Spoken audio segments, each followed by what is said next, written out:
Olá, queridos e queridas, bem-vindos a todos. Como passaram o fim de semana? Foi bom? Saíram ou continuamos em casa por causa do nosso Covid? O tema de hoje será a importância da literatura e nesta fase de confinamento que estamos todos em casa, por que não desfrutarmos do tempo livre, tomarmos uma chávena de um bom chá ou o nosso cafezinho e agarrar num livro para passarmos uns momentos a sós e na companhia do livro, que é sempre uma excelente companhia, não é? Nada melhor que a literatura. O tema de hoje, portanto, hoje vai se basear na importância da literatura e como aquilo que é nacional é sempre bom, literatura angolana, com o nosso querido escritor Hélder Caculo, escritor, jornalista e professor de cinema. Hélder, olá, obrigada. Olá, Sandra, eu que agradeço, né, o convite do vosso programa, estou mesmo muito grato. Hélder, a saúde está boa? Graças a Deus estamos bem, independentemente dessa situação que estamos a viver, né? Nós temos nos cuidado, temos considerado as medidas de biossegurança e estamos bem, graças a Deus. E está a conseguir contornar, em termos profissionais, como é que tem sido para si este ajuste à nova realidade? Como professor, como escritor, eu penso que o Hélder dava algumas palestras, sim. Alguns serões de leitura, não é? Exatamente. Mais elitistas. Como é que tem sido agora?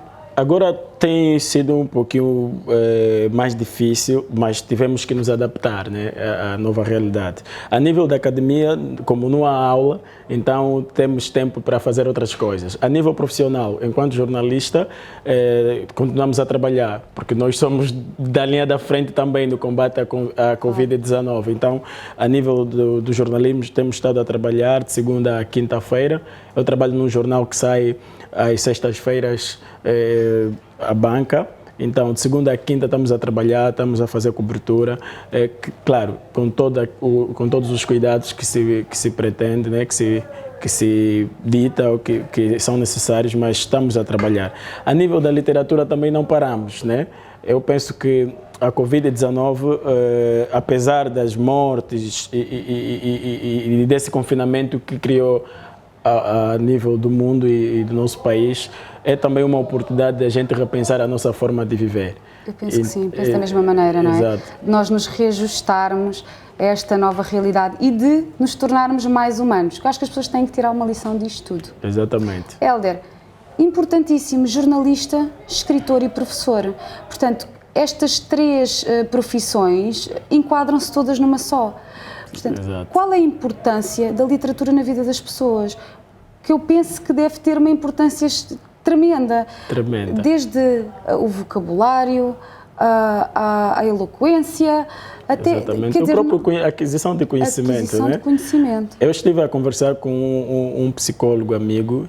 Ele disse que nesta fase de pandemia, as pessoas tendem a ter mais problemas de depressão, ansiedade e outros transtornos mentais. E a literatura é uma terapia excepcional.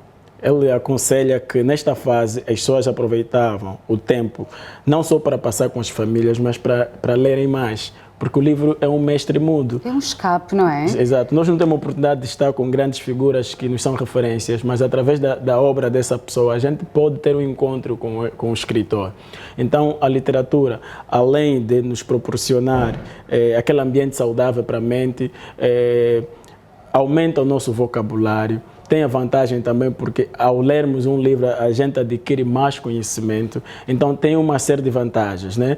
Sem contar que hoje em dia há pessoas que vivem da literatura. Estou a falar dos escritores, das pessoas que trabalham no setor literário, como os bibliotecários, as livrarias, os supermercados. Hoje há quem já vive da literatura. E o livro é uma viagem com um custo muito baixo.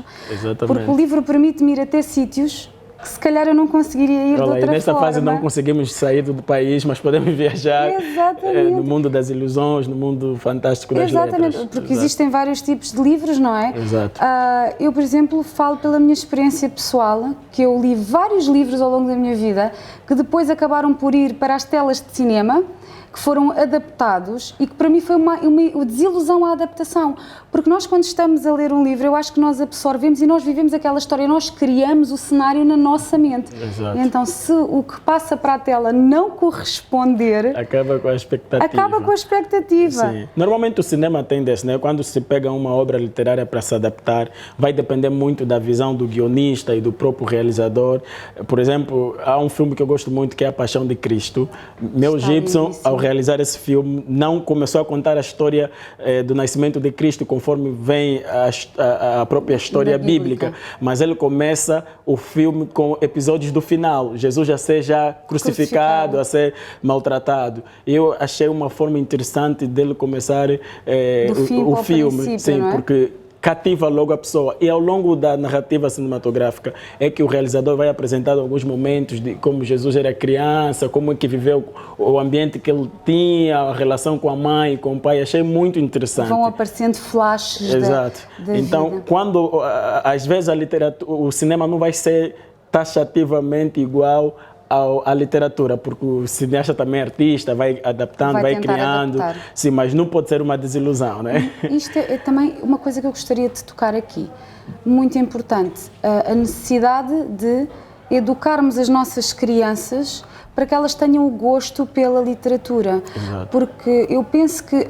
a primeira base de ensino, portanto, o ensino primário, é a base para o secundário, para o universitário e para o futuro da criança. Sim, Sandra. E isso deve começar pelas famílias. Os pais é que devem criar um programa familiar de leitura. Se o filho não vê o pai a ler, ele dificilmente vai ler. Eu acho que esses pequenos hábitos é que tornam a leitura, ou seja, transforma a criança, a forma dela olhar para a literatura. Costuma-se a dizer que é de pequeno que se torce o pepino. É verdade. Então, se a criança, desde muito cedo, lhe for ensinado a importância da leitura, ela vai crescendo com este ambiente. Eu sou resultado disto. Eu, quando criança, eu tinha todas as semanas uma página ou duas para ler de um livro de Agostinho Neto, de Pepe Tela. Eu tinha sempre um livro para ler. Ou seja, sem obrigatoriedade, era deveres dos teus pais a lerem. Exatamente. Tu tinhas curiosidade e começaste também a dedicar-te a isso. E depois de 3, 4 livros, a criança ganha o hábito e o gosto pela leitura. Depois não precisará mais dos pais a estar atrás, ou lá tens que ler, porque ela já entrou no mundo costuma-se a dizer, um mundo fantástico. E sabes o que é que eu digo? Uma das piores coisas da globalização, isto lá para casa, tablets, telefones e televisões. Infelizmente. Que acabaram com isto, acabaram com o convívio familiar. Porque eu lembro que na minha infância nós tínhamos a televisão fora da cozinha, não havia televisão na cozinha. Nós sentávamos à mesa, tínhamos uma refeição, falávamos, havia comunicação. Exato. Hoje em dia as pessoas estão na cozinha ou estão na sala de jantar e têm uma televisão lá. Portanto, o barulho que se ouve na sala não é nem das vozes das crianças, nem da voz do pai, nem da mãe.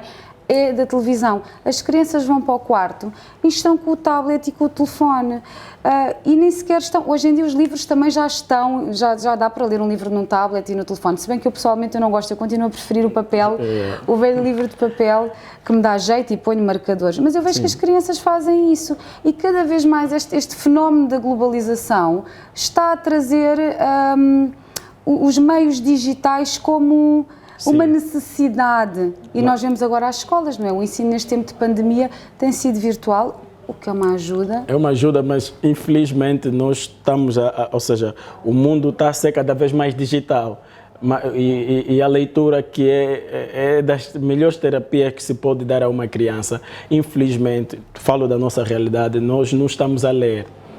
O próprio Bill Gates, que é um dos grandes investidores no setor das tecnologias de informação, ele diz que os meus filhos podem não ter computador, mas eles vão ter livros.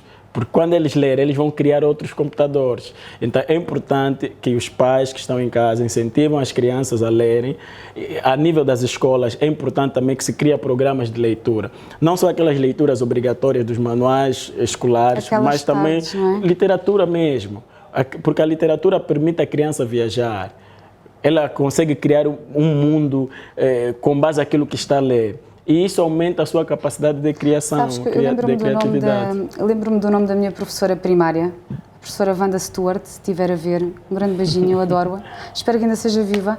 E ela, todas as sextas-feiras, ela sentava-nos num canto da sala. Nós tínhamos umas almofadas e sentávamos com o rabo na almofada no chão e ela lia-nos uma história. E isto são coisas que eu nunca mais me esqueci, porque eram momentos bons, eram momentos de muito boa disposição, não era uma leitura obrigatória. Exato. Essa parte da leitura, ler para os filhos é muito importante. Antes da criança dormir, o pai pode ler uma página de uma história. Até o pai, se não tiver um livro, pode criar uma história. E quando a história fica pelo meio, quando há aquela interrupção, não é? Exato. Eles no dia seguinte vão dizer, pai, lê-me o resto daquela história. Pai, eu quero saber como é que aquela história termina. Exatamente. Pais lá em casa ficam já a saber, uma leitura. Tirem 5 minutos, 10 minutos do vosso dia, do vosso trabalho, não é? Hoje a vida das pessoas é tão acelerada, que é importante. Em termos profissionais, também tem um reflexo muito grande. Nota-se, não é? Quem tem um percurso de leitura que escreve melhor, fala melhor. Ele é melhor. Eu, a nível da academia, eu ministro no curso de cinema e televisão, e é um curso muito técnico. Grande parte dos estudantes que vão para esse curso estão logo com aquele bichinho de pegar a câmera e filmar. Mas só que a atividade, o mundo do cinema e da televisão também é um mundo para intelectuais. Se perceber, os grandes, quem pensa a televisão, quem pensa o filme, não é um técnico, é uma pessoa que nós chamamos realizador ou produtores, mas são pessoas que pensam a televisão como um produto. E para você criar um programa de televisão que tenha impacto sobre o público, que tenha audiência e consegue cativar os investidores para colocar em comercial, publicidade, tens que criar um programa atrativo. Isso só se faz quando você mergulha no mundo da televisão, no mercado televisivo, e quando você lê muito e saber o que é que se fala hoje, o que é que mais vende a nível da televisão, a nível do cinema. A câmara executa aquilo que quem está no backstage que pensou. Exatamente. Então, é importante, independentemente da área de atuação, é importante que se lê. As pessoas devem ler. Quanto mais lermos, nós temos uma mente muito mais abrangente. Nesta altura da pandemia, por exemplo, há pessoas que têm preguiça de ler. Pode começar com uma página, ou então tem os vídeo áudio, né? Os livros áudio, mas que a pessoa coloca o fone, vai ouvindo as histórias, mas só que a diferença é que tu não estás a ver as letras. E quando você não vê letra, você não memoriza a palavra e não vai saber escrever. Então, é importante que as pessoas leiam, independentemente da tua área de atuação, independentemente da tua profissão. Quanto mais você ler, mais conhecimento você tem, mais criativo você é. Uma boa dicção. Uma boa dicção. Então, a leitura tem uma vantagem enorme, né? Para além de criar, ou seja, influenciar muito na nossa saúde mental, de acordo com vários psicólogos. Por falar em leitura, primeiro livro do Hélder Caculo, que está aqui na minha mão, O Sorriso da Dor. Este título... Ou melhor, vou começar pelo livro. Este livro é um tributo ao povo angolano, porque eu estive aqui a ler o nosso prefácio. Exato. É um tributo ao sofrimento do povo. É sim. O Sorriso da Dor é uma homenagem que eu faço ao povo angolano, aos antigos combatentes, a todos aqueles que lutaram para que hoje pudéssemos ter um país independente. É uma homenagem que eu faço também às mães angolanas, porque numa guerra perdem-se muitos filhos. E nós temos muitas viúvas, muitas mães que infelizmente tiveram que chorar a partida dos seus filhos. Então, o Sorriso da Dor reflete mesmo o povo angolano. Tanto é que, além dos poemas em português, tem alguns poemas em línguas nacionais. Umbundo e Fiote. Umbundo, Fiote, Quimbundo, porque isso faz parte da nossa cultura, característica do povo angolano. Eu gostei, eu quando desfolhei agora o livro, nestes minutos que nós tivemos aqui, uma das coisas que me chamou muito a atenção foi isso, esse pormenor dos poemas em línguas tradicionais. Exato. Porque tens pessoas que ainda falam nessas línguas, existe até telejornal passado nessas línguas. Portanto, isto é uma homenagem também ao povo, a própria cultura nacional. Aos filhos da terra. Tem que haver um livro escrito por um escritor angolano, que é um tributo à pátria, tinha que ter isto. Eu vi aqui vários poemas que me interessaram muito, mas eu vi aqui um que faz aqui um tributo às zungueiras também, a Canção de uma Zungueira. E porquê é que eu marquei este? Porque eu admiro profundamente, aos anos que eu estou aqui, eu admiro profundamente o trabalho destas mulheres, porque elas são mulheres, mães, trabalhadoras, donas de casa. Quando se fala em empoderamento feminino, nós pensamos se calhar numa mulher executiva com uma saia preta, com um sapato alto, a ir com uma pasta para um escritório. Eu quando falo em empoderamento feminino, a primeira coisa que me vem à cabeça são as zungueiras. Exato. Porque é uma mulher que tomou com um punho de ferro o seu lugar na sociedade. É uma luta pela sobrevivência delas e dos seus diária. É um sacrifício que elas fazem. Então, para todas as zungueiras que estão aí em casa, todas as mulheres que vivem da venda ambulante, eu adoro-vos, eu estou convosco, o meu coração está convosco todos os dias, eu respeito tanto o vosso trabalho. Hélder, posso-te pedir para tu leres este excerto? Por favor. Este poema, Canção de uma Zungueira, tem muito a ver também, para além de ser uma homenagem a todas as mulheres angolanas, eu sou filho de uma zungueira. Eu sou filho de uma zungueira, de uma mulher que, ou seja, toda a minha base, a educação, a formação, também é fruto da zunga. Então eu faço uma homenagem à minha mãe e acabo por estender essa homenagem a todas as mulheres zungueiras. Porque ela sacrificou-se para que tu pudesses ter uma formação condigna. Grande mulher. Então eu vou ler Canção de uma Zungueira. Nas artérias desta terra madrasta, zungo os meus queixumes infinitos. Distribuo esperanças e sonhos alheios. Ofereço o sumo que aprecias, vindo do suor do meu salgado corpo. Rasgo as veias desta cidade, desafinada e melodiosamente grito, uma canção com preço de Luanda, em busca de um pedaço de felicidade. Canção de uma Zungueira.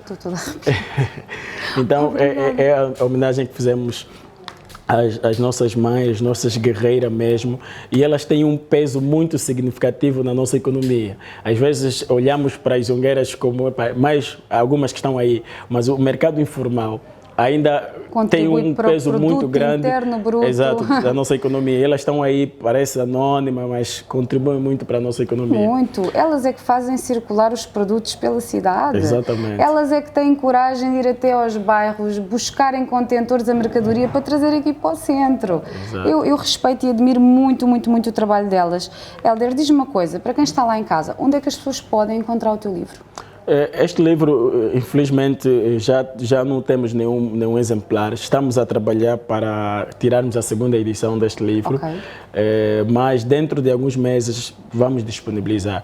As pessoas podem seguir as minhas redes sociais, né, para mais informações. Eu estou no Facebook, Hélder Caculo. Estou no Instagram, Hélder_Caculo_oficial. E também, através do Facebook, vão encontrar o meu número do WhatsApp. E os teus serões elitistas de leitura, portanto, tu agora fazes através das tuas redes sociais. Exatamente. Tens lives? Tenho lives no Instagram e no Facebook. Todas as semanas eu faço uma live ligada à literatura ou ao cinema. Né? Então fiquem atentos, fiquem ligados. E as pessoas poderão apanhar nas tuas lives certos dos teus livros. Exato. Ou seja, tu contornaste aqui este isolamento e conseguiste arranjar um escape para continuares a transmitir o teu conhecimento aos outros. Sim. Aliás, isso é o conselho também que eu dou aos artistas.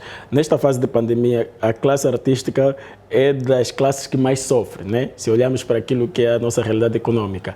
Então, como é que eu tenho feito para contornar o impacto da crise? Eu apostei agora nas redes sociais, porque, querendo ou não, o mundo está a caminhar para a comunicação virtual. Então, tive que apostar mais na divulgação das minhas páginas, até mesmo patrocinando as páginas, apostando na comunicação e criando formas de o produto, nesse caso o livro, chegar ao cliente através das empresas de distribuição. Eu consigo continuar a vender e a levar o livro até os meus leitores. Apesar de eu ter aqui feito um comentário negativo à globalização e aos meios digitais, a realidade é que neste período eles é que estão a pôr o comércio a funcionar. Exatamente. E nós temos que agradecer. Exato. E agora, temos uma novidade, sim, porque aqui o programa também tem novidades, aqui não vai viver. Temos um livro novo que ainda não foi lançado, que ainda não foi divulgado e que nós iremos divulgar aqui e agora o novo lançamento do nosso Hélder. Hélder, Desamores de Luanda. Queres-nos falar sobre este livro? Desamores de Luanda é um livro, é um romance, é um livro que conta a história do Edson Kalumbi, o personagem principal. Edson Kalumbi é um jovem que vai contando ao longo da narrativa as suas experiências de amor que teve em Luanda. São 10 experiências de amor que o personagem teve em Luanda, mas todas essas experiências de amor acabam em desamores. Afinal, não era só o Fernando Pessoa que andava aí com 1000 amores, não é? temos aqui mais um... Exato. mais uma Então, o figura. Desamores de Luanda na verdade, uma homenagem também que eu faço à nossa cidade de Luanda. O livro narra um pouco da Luanda dos anos 80, 90, até os dias de hoje. Se olharmos para o passado da nossa cidade, vamos perceber... Aliás, eu sou de Luanda, eu sou natural de Luanda e por isso também escrevi sobre Luanda. Se olharmos há 15, 20 anos, vamos perceber que a Luanda que nós temos hoje é totalmente diferente da Luanda do antigamente. Portanto, nós estamos a falar ainda que este livro aborda ainda a Luanda do tempo do colonialismo. Não, eu começo a narrar Luanda dos anos 80 e 90, porque eu nasci nos anos 90, mas nos anos 90 eu ouvi um pouco das histórias dos anos 80. Então, começo a falar um pouquinho daquilo que era a realidade nos anos 80 até os dias de hoje. Então, 10 amores de Luanda, por quê? Porque são 10 histórias de amor em Luanda, mas que acabam em desamores. E, ao mesmo tempo, o livro fala dos desamores de Luanda, ou seja, dos problemas que Luanda tem. Então, é um título com triplo sentido. Ok, portanto, temos aqui a evolução da cidade nos seus pontos positivos e negativos. Porque houve muitas coisas que melhoraram e talvez algumas que não pioraram, não? Sim. Que até pioraram. Por exemplo, antigamente em Luanda, ou seja, em Luanda eu aprendi a ler e a escrever. Em Luanda, se olharmos para trás, nós enquanto vemos a nível dos bairros, poderíamos bater à porta da vizinha, pedir um pouquinho de sal e não era problema, não havia problema nenhum. Nós respeitávamos os mais velhos. O pai do outro era como se fosse o nosso pai. Era o teu vizinho que te ia bater se te visse a fazer as nada na rua. Exatamente. Hoje, essa é uma realidade que a gente já não vê. Além de que Luanda hoje tem um número considerado de pessoas que a própria cidade já não suporta. Então, esses são os desamores de Luanda, sem contar os problemas sociais. E toda a gente quer se firmar aqui no centro, ninguém quer ir para as periferias, não é? E também aqui no centro temos aqui também um grande problema. É aqui no centro que reside a maior parte da atividade económica. Exatamente. As pessoas são realmente obrigadas a deslocarem-se da periferia para o centro por causa disso, em busca do pão de cada dia, não é? Exato. E a cidade está realmente a ficar sobrepovoada. E aqui tem os oportunistas. Um dos grandes problemas de Luanda, dois dos grandes problemas de Luanda são a delinquência e a prostituição. São dois fenômenos que, infelizmente, têm manchado muito o nome da nossa cidade. Até afugentam os próprios investidores internacionais. E tu falas disso aqui no livro? E eu falo sobre isso. É muito interessante. Vejo poucas pessoas a falarem sobre o problema da prostituição na cidade. Já vi alguns certos tirados por jornalistas que escreveram sobre isso. Exato. Mas continua a ser um tabu. As pessoas sabem que existe, mas as pessoas não querem falar sobre isso. Exato. E é muito interessante teres colocado isso no teu livro. Okay. Pontos de venda deste livro, ou melhor, vamos falar do lançamento. Portanto, ele está a ser apresentado hoje aqui no Nosso Bem Viver. E o lançamento está para quando? O lançamento está para dia 15 de agosto, já este mês. Por causa deste ambiente que estamos a ver da pandemia, vai ser um evento privado. Nós vamos privilegiar os jornalistas, né? Por causa da divulgação. Então vamos realizar um coquetel de apresentação com jornalistas e alguns amigos, mas não mais de 100 pessoas, né? Por causa mesmo da situação da pandemia. Depois do lançamento, no dia 15, no dia 22, eu vou fazer venda e sessão de autógrafo num espaço maior, vai ser num supermercado. Dia 22 de agosto, a partir das 9 horas, estarei no supermercado, ou seja, posso falar o Xiam, né? Xiam Shopping, sim, Nova Vida, no dia 22. E no dia 29 vou estar no Xiam do Quilamba, por causa das pessoas que não vão ter a oportunidade de estar no lançamento oficial. Então, Xiam Nova Vida, Xiam e Quilamba, já sabem, sessão de autógrafos e pontos de venda posteriormente. Estávamos a falar do Tupuca, tu consegues vender os teus livros através do Tupuca agora? Sim, sim, o livro está no aplicativo da Tupuca, as pessoas que estiverem interessadas podem procurar pelo aplicativo, solicitar a encomenda e o livro chega. Queres falar sobre o valor do livro? Sim, está a 5.000 kwanzas. Pronto, para as pessoas verem que é um livro que está acessível, não é? Exato. Que podem adquiri-lo. E um livro é sempre um livro, não é? Um livro é uma chave para a sabedoria, para o conhecimento. Então é sempre um bom investimento. Em vez de comprar um perfume, em vez de comprar uma mala, por que não investir num livro? E adotar, não é? Aquilo que tinhas falado, as tuas tais serões. Queres deixar aí um beijinho para alguém especial, um conselho para as pessoas que estão a ver? Sim, eu primeiro queria agradecer o vosso canal, né? E felicitá-los pela excelente produção. eu como sou muito amado gosto muito de televisão e comunicação, tenho estado a acompanhar o vosso programa, o vosso canal tem programas muito fantásticos, então quero agradecer primeiro o vosso canal e o programa também, a Sandra em particular, a produção, e estender aqui um abraço a todos os meus seguidores nas redes sociais.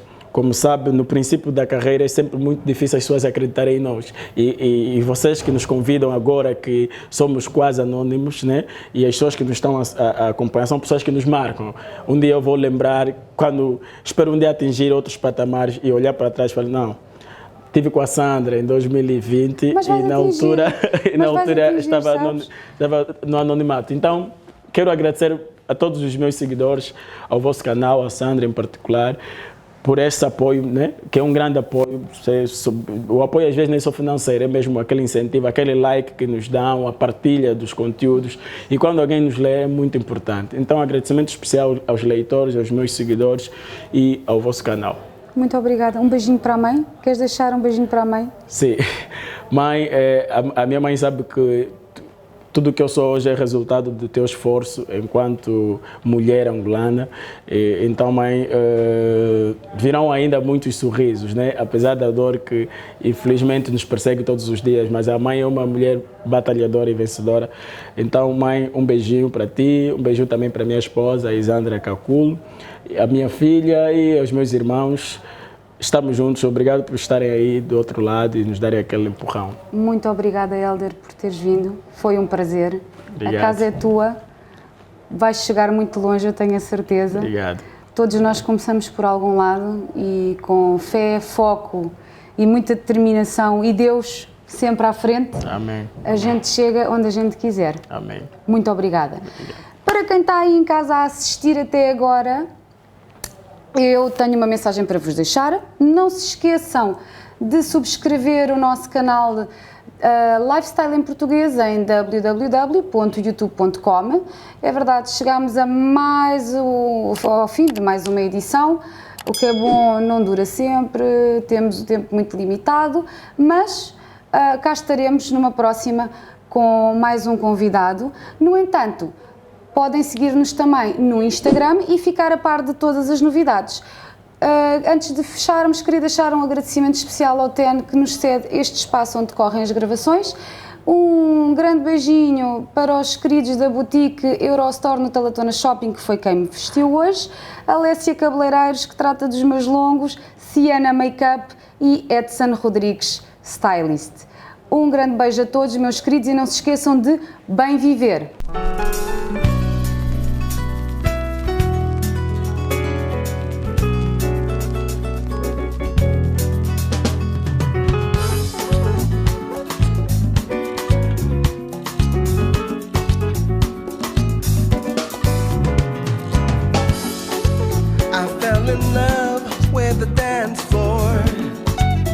Hear the DJ